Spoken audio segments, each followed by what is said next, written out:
गांव की शाम होने वाली थी। आसमान में काले घने बादल ऐसे छा गए थे जैसे दिन में ही रात हो गई हो। ठंडी हवाएं चल रही थीं और बिजली कड़क रही थी। माधव अपनी पुरानी लकड़ी की रेहड़ी को धकेलता हुआ चौराहे की तरफ जा रहा था। माधव बहुत गरीब था। उसके पास बस यही एक ठेला था जिससे वो पाव भाजी बेचकर अपना गुजारा करता था। उसके घर की छत कच्ची थी जो हर बारिश में टपकने लगती थी। हे भगवान, आज बस बारिश ना हो। अगर आज भाजी नहीं बिकी तो कल तक सब खराब हो जाएगा। घर में राशन भी खत्म हो चुका है। सुमित्रा इस उम्मीद में होगी कि आज कुछ पैसे लेकर आऊंगा तो घर का चूल्हा जलेगा। जैसे ही माधव ने चौराहे पर अपना ठेला लगाया वैसे ही मोटी मोटी बूंदें गिरने लगी। देखते ही देखते बहुत तेज बारिश शुरू हो गई। लोग अपनी अपनी दुकानों के शटर गिराकर घर जाने लगे। तभी माधव ने जल्दी से एक फटी हुई पन्नी निकाली और अपनी पाव भाजी को बचाने के लिए उसे ढक दिया। वो खुद तो भीग रहा था पर उसे चिंता अपनी भाजी की थी। तभी गांव का एक आदमी बिरजू, जो माधव के ठेले के पास से जा रहा था, उसने माधव से कहा, अरे माधव, ये क्या कर रहे हो? ऐसी आफत वाली बारिश में कौन बाहर आएगा तुम्हारी पाव भाजी खाने? घर जा भाई, वरना बीमार हो जाएगा। बिरजू भाई, गरीब को बीमारी से ज्यादा भूख का डर लगता है। आज दिन भर से 1 रुपए की भी बोहनी नहीं हुई है। अगर खाली हाथ घर गया तो सुमित्रा को क्या मुंह दिखाऊंगा। बारिश और भी तेज हो गई। वो एक पेड़ के नीचे खड़ा होकर बस आसमान की तरफ देखने लगा।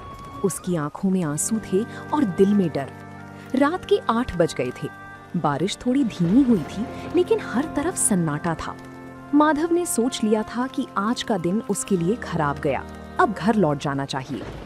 वो अपना सामान समेट ही रहा था कि अचानक एक बड़ी सी कार कीचड़ उछालती हुई आई और सीधे माधव के ठेले के पास आकर रुक गई। उस कार से एक साहब बाहर उतारते हैं और कहते हैं, ओ भाई, क्या कुछ खाने को मिलेगा? हम लोग शहर जा रहे थे लेकिन आगे का रास्ता बंद है। बहुत जोर की भूख लगी है। जी साहब, भाजी तो तैयार है, बस पाव गरम करने की देर है। आप 5 मिनट रुकिए, मैं अभी देता हूँ। अरे भाई जल्दी करो, इस ठंड में कुछ गर्मा गर्म मिल जाए तो जान में जान आए।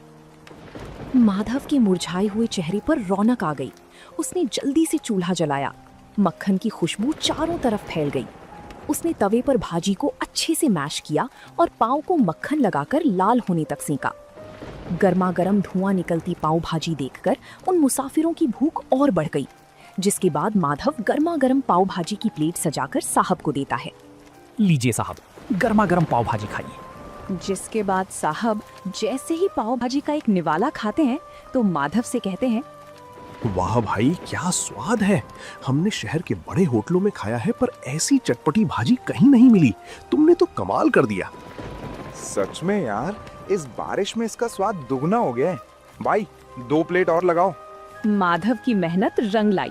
उन लोगों ने भर पेट खाना खाया। जब पैसे देने की बात आई तो साहब ने खुश होकर माधव को 2000 का नोट थमा दिया। साहब, ये तो बहुत ज्यादा है।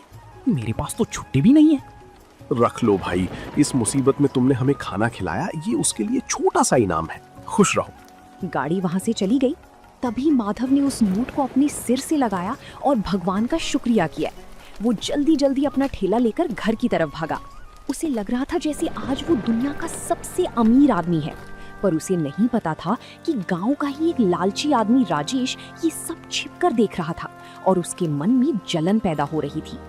राजेश गांव में एक छोटी सी किराने की दुकान चलाता था, लेकिन उसका दिल बहुत छोटा था। जब उसने देखा कि कल रात माधव ने एक ही बार में 2000 रुपए कमा लिए तो उसके पेट में वो बात पच नहीं पाती। वो सोचने लगा कि अगर ये गरीब पाव भाजी वाला ऐसे ही पैसे कमाने लगा तो कल को ये मेरी बराबरी करने लगेगा।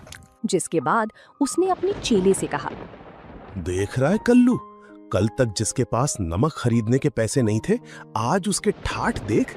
ये शहर वाले भी पागल है, कहीं भी रुककर कुछ भी खा लेते हैं। हमें कुछ ऐसा करना होगा कि इसकी दुकान पर कोई कदम भी ना रखे। शाम को फिर से हल्की हल्की बूंदाबांदी शुरू हो गई। माधव अपनी भाजी तैयार कर रहा था। तभी राजेश अपने 2-3 साथियों के साथ वहां पहुंचा और जानबूझकर शोर मचाने लगा। अरे छी छी माधव, ये कैसी बदबू आ रही है तेरे ठेले से? इस भाजी में सब्जियां सड़ी हुई इस्तेमाल कर रहा है क्या? कल रात शहर वालों को तो ठग लिया और अब हमें बीमार करने का इरादा है क्या? नहीं राजेश भैया, ये आप कैसी बात कर रहे हैं? सुमित्रा ने सुबह ही मंडी से ताजी गोभी और मटर लाकर दिए हैं और अपने ठेले पर सफाई का पूरा ध्यान भी रखता हूँ। अरे चुप कर, सबको दिख रहा है कि तू बारिश के गंदे पानी में पाँव सेक रहा है। गांव वालों सुन लो, अगर माधव की पाव भाजी खाई तो पेट खराब होना पक्का है। कल रात जो लोग खाकर गए थे, सुना है उनकी तबीयत बिगड़ गई है। राजेश की बात सुनकर जो एक दो लोग आने वाले थे वो भी ठिठक गए। गांव में अफवाह आग की तरह फैलती है। माधव सफाई देता रहा, लेकिन राजेश ने वहां इतना हंगामा किया कि लोग डर के मारे दूर हटने लगे। माधव का दिल टूट गया। उसे समझ ही नहीं आ रहा था कि बिना किसी गलती के उसे ये सब क्यों झेलना पड़ रहा है। अगले 2 घंटे तक माधव खाली बैठा रहा। बारिश तेज होने लगी थी और राजेश दूर खड़ा ये सब देखकर हंस रहा था। तभी अचानक वही गाड़ी फिर से आकर रुकी जो परसों आई थी। गाड़ी से वही साहब बाहर निकले, लेकिन आज उनके साथ उनकी पत्नी भी थी। साहब मुस्कुराते हुए माधव के पास आते हैं और कहते हैं, नमस्ते भाई, आज हम खास तौर पर तुम्हारी पाव भाजी खाने के लिए शहर से यहाँ तक आए हैं। मेरी पत्नी को तुम्हारी भाजी का स्वाद इतना पसंद आया कि उसने आज घर पर खाना ही नहीं बनाया। साहब, पर यहाँ तो लोग कह रहे हैं कि मेरी भाजी खाकर आपकी तबीयत खराब हो गई थी। अरे कौन फैला रहा है ये झूठ? हम तो कल से और ज्यादा तरोताजा महसूस कर रहे हैं। बल्कि मैंने तो अपने ऑफिस के ग्रुप में भी तुम्हारी फोटो डाली है। देखो पीछे एक और गाड़ी आ रही है, वो सब मेरे दोस्त हैं। साहब की बात सुनते ही राजेश का चेहरा पीला पड़ गया। देखते ही देखते वहां 3-4 गाड़ियां और रुक गईं। माधव ने फुर्ती से काम शुरू किया। ताजे मक्खन और मसालों की ऐसी महक उठी कि गांव के जो लोग राजेश की बातों में आ गए थे वो भी अपनी भूख नहीं रोक पाए। तभी गांव का एक बुजुर्ग माधव के ठेले पर आकर बोलता है, माधव बेटा, हमें माफ करना, हम इस राजेश की बातों में आ गए थे। हमें भी एक प्लेट पाव भाजी खिलाओ, इसकी खुशबू ने तो भूख जगा दी है। उस रात माधव की सारी भाजी बिक गई। राजेश शर्म के मारे वहां से खिसक गया। माधव ने आज सिर्फ पैसे ही नहीं कमाए थे, बल्कि राजेश की साजिश को भी नाकाम कर दिया था। माधव की दुकान अब गांव और शहर दोनों जगह मशहूर होने लगी थी। हर शाम उसके ठेले पर भीड़ जुटने लगी थी। सुमित्रा भी अब घर पर माधव की मदद करती और दोनों मिलकर और भी स्वादिष्ट मसाले तैयार करने लगे। लेकिन माधव का सपना अब बड़ा हो गया था और एक रात जब माधव घर लौटा तो उसने देखा कि सुमित्रा छत से टपकते पानी को रोकने के लिए बर्तन रख रही है। पूरी रात दोनों सो नहीं पाए क्योंकि बिस्तर भीग चुका था। और तभी उस रात माधव ने एक बड़ा फैसला लिया। सुमित्रा, अब बहुत हो गया। कब तक हम इस टपकती छत के नीचे रात गुजारेंगे? भगवान की दया से अब हमारे पास कुछ पैसे जमा हो गए हैं। मैं सोच रहा हूँ कि अब ठेला छोड़कर एक छोटी सी दुकान किराए पर ले लूं। दुकान? पर उसके लिए तो बहुत पैसे लगेंगे और गांव के चौराहे पर दुकान मिलना भी तो मुश्किल है। कोशिश करने में क्या हर्ज है? अगर एक बार पक्की दुकान हो गई तो बारिश में भी धंधा बंद नहीं होगा और लोग आराम से बैठकर खा सकेंगे। मैं कल ही सरपंच जी से बात करूंगा। अगले दिन माधव सरपंच जी के पास गया। सरपंच जी ने माधव की मेहनत देखी थी, इसलिए उन्होंने उसे चौराहे के पास एक पुरानी दुकान किराए पर दिलाने में मदद की। माधव ने दिन रात एक करके उस दुकान की सफाई की और उसे एक छोटी सी पाव भाजी ढाबे का रूप दे दिया। माधव के ढाबे का नाम रखा गया माधव पाव भाजी सेंटर। उद्घाटन के दिन माधव ने पूरे गांव को न्योता दिया। उसने सोचा था कि पुरानी बातें भूलकर वो राजेश को भी बुलाएगा ताकि गांव में भाईचारा बना रहे। जिसके बाद माधव राजेश की दुकान पर जाता है और कहता है, राजेश भाई, आज मेरी छोटी सी दुकान का उद्घाटन है, आप जरूर आना, मुझे बहुत खुशी होगी। बड़ा आया दुकान खोलने वाला। 2 दिन क्या शहर वाले रुक गए, तू तो अपने आप को राजा समझने लगा। जा, मैं नहीं आने वाला तेरी सड़ी हुई दुकान पर। माधव उदास मन से वापस आ गया। शाम को ढाबे पर खूब रौनक थी। मुसाफिर, गांव के लोग और बच्चे सब बड़े चाव से पाव भाजी खा रहे थे। तभी अचानक कुछ ऐसा हुआ जिसकी किसी ने उम्मीद नहीं की थी। गांव के कुछ आवारा लड़के, जिन्हें राजेश ने पैसे देकर भेजा था, ढाबे के अंदर आए और शोर मचाने लगे। और एक लड़का जानबूझकर प्लेट नीचे गिरा देता है और कहता है, अरे ये कैसी भाजी है? इसमें तो कंकड़ पत्थर है। तुम लोग हमें बीमार करना चाहते हो क्या? माधव सन्न रह गया। उसे पता था कि भाजी उसने खुद छानी है, उसमें कंकड़ हो ही नहीं सकते। लेकिन वो लड़के इस बात को लेकर दुकान का सामान बाहर फेंकने लगे, जिसके कारण दुकान का पूरा माहौल खराब हो गया। तभी भीड़ में से एक कड़क आवाज आई, रुको, ये क्या बदतमीजी है। सबने मुड़कर देखा तो वो गांव के नए हेड कांस्टेबल रघुवीर सिंह थे। वो सादे कपड़ों में अपनी पत्नी के साथ वहां पाव भाजी खाने आए थे। उन्हें देखकर राजेश के भेजे हुए लड़के घबरा गए, जिसके बाद रघुवीर सिंह उन लड़कों के पास जाकर कंकड़ वाली प्लेट उठाते हैं और कहते हैं, तुम कह रहे हो इसमें कंकड़ है? जरा मैं भी तो देखूं। हाँ, अरे ये कंकड़ तो ऊपर से डाले गए लगते हैं, क्योंकि इस कंकड़ पर भाजी का मसाला भी नहीं लगा है। सच सच बताओ, तुम्हें यहाँ हंगामा करने के लिए किसने भेजा है? वो साहब, हमें तो राजेश भैया ने बोला था कि माधव की दुकान जमने नहीं देनी है। उन्होंने हमें पैसे दिए थे। ये सुनते ही वहां खड़े गांव वालों में कानाफूसी शुरू हो गई। सबको समझ आ गया कि माधव बेकसूर है, जिसके बाद रघुवीर सिंह ने उन लड़कों को डांट कर भगा दिया और माधव से कहने लगे, माधव भाई, डरो मत। तुम्हारी ईमानदारी ही तुम्हारी सबसे बड़ी ताकत है। आज से यहाँ तुम्हें कोई परेशान नहीं करेगा। चलो, अब हमारे लिए 2 प्लेट बढ़िया सी पाव भाजी लगाओ, बहुत भूख लगी है। माधव की आंखों में आंसू आ गए।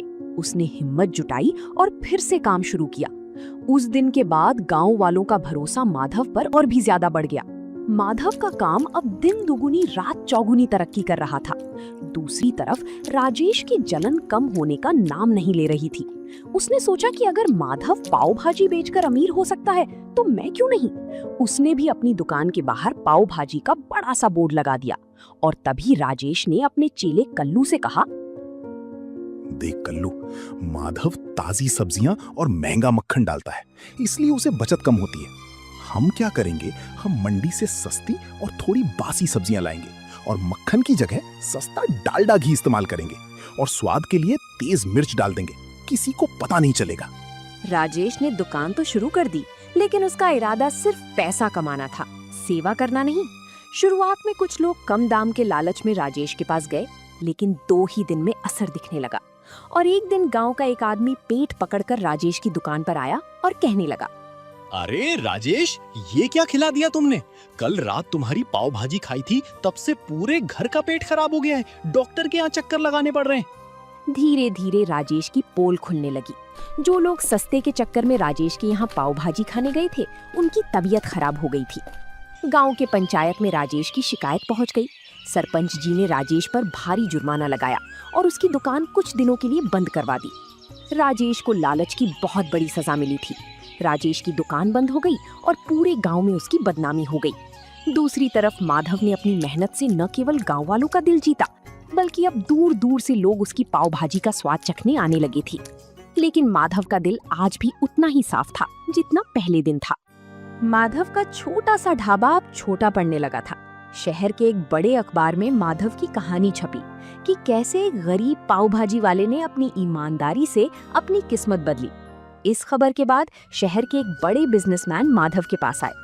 माधव भाई, आपकी भाजी में जो स्वाद है वो मैंने आज तक कहीं नहीं चखा। मैं चाहता हूँ कि शहर के मुख्य हाईवे पर हम मिलकर एक बड़ा फैमिली रेस्टोरेंट खोलें। जगह और पैसा मेरा होगा और हुनर आपका। साहब, मैं तो एक छोटा सा आदमी हूँ। मुझे डर लगता है कि कहीं मैं इतनी बड़ी जिम्मेदारी संभाल पाऊंगा या नहीं। क्यों नहीं संभाल पाएंगे? आपने कीचड़ और बारिश में ठेला चलाया है। ये तो फिर भी छत के नीचे का काम है। आपको भगवान ने मौका दिया है, इसे मत छोड़िए। माधव मान गया। कुछ ही महीनों में हाईवे पर एक आलीशान ढाबा तैयार हो गया, जिसका नाम रखा गया माधव की असली पाव भाजी। अब माधव के पास काम करने के लिए कई लोग थे, लेकिन वो आज भी खुद खड़े होकर भाजी का मसाला तैयार करता था ताकि स्वाद न बदले। माधव अब एक बड़ा आदमी बन चुका था। उसने गांव में अपने लिए एक पक्का और सुंदर घर बनवा लिया था। एक दिन जब वो अपने पुराने गांव के चौराहे से गुजर रहा था, तो उसने देखा कि राजेश अपनी दुकान के बाहर बहुत उदास बैठा है। उसकी दुकान पर धूल जमी थी और वो बहुत कमजोर लग रहा था। जिसके बाद माधव राजेश के पास जाता है और कहता है, राजेश भाई, राम राम, क्या हालचाल है? माधव, तुम यहाँ? भाई, मुझे माफ कर दो। मैंने तुम्हारे साथ बहुत बुरा किया, तुम्हारी दुकान उजाड़ने की कोशिश की। आज देखो, कुदरत ने मुझे वहीं लाकर खड़ा कर दिया है। मेरी दुकान बिकने की कगार पर है और मेरे पास कोई काम नहीं है। पुरानी बातें भूल जाओ राजेश भाई। इंसान गलती का पुतला है। मुझे आपसे कोई शिकायत नहीं है। अगर आप चाहें तो मेरे नए होटल में स्टोर मैनेजर का काम संभाल सकते हैं। मुझे किसी भरोसेमंद आदमी की जरूरत है। तुम सच में महान हो माधव। मैंने तुम्हें गिराना चाहा और तुम मुझे सहारा दे रहे हो। मैं वादा करता हूँ अब कभी लालच नहीं करूंगा और पूरी ईमानदारी से काम करूंगा। माधव ने राजेश को गले लगा लिया। गांव वाले ये देखकर दंग रह गए कि कैसे एक गरीब पाव भाजी वाले ने न केवल गरीबी को हराया बल्कि अपने दुश्मन को भी अपनी अच्छाई से जीत लिया। माधव की कहानी हमें सिखाती है कि बारिश चाहे कितनी भी तेज हो, अगर इरादे पक्के हो तो सूरज जरूर निकलता है। तो दोस्तों, आप लोगों को ये कहानी कैसी लगी कमेंट करके जरूर बताएं और ऐसी कहानियों को देखने के लिए वीडियो को लाइक करें और चैनल को सब्सक्राइब करें।